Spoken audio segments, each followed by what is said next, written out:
स्थिति में पहुंच गए और ई मैच के 3 निर्णय है पहुंच नहीं जा सके जो महाकाल ग्रुप जीता कि नर्सरिया ग्रुप जीता दोनों टीम अपना टीम के लिए जी जान से प्रयास लगावे छथि हमर टीम जीत जाए हमर टीम जीत जाए लेकिन देखो जान की और बहुत सुना जेना कि आगला बुझते हैं जेना नर्सरिया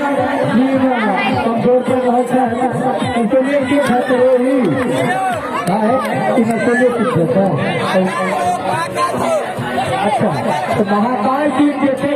इस स्थिति में खड़ा उदाहरण ले जहां कमजोर स्थिति में पहुंच चुका है कहाँ तक की मैच के निर्णय है सेकंड दूसरा खेत बच्चा जो टीम का पूरा लीड का कोशिश कर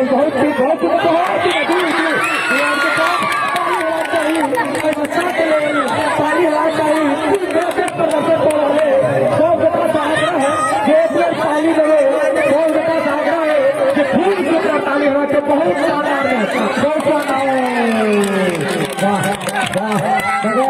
भैया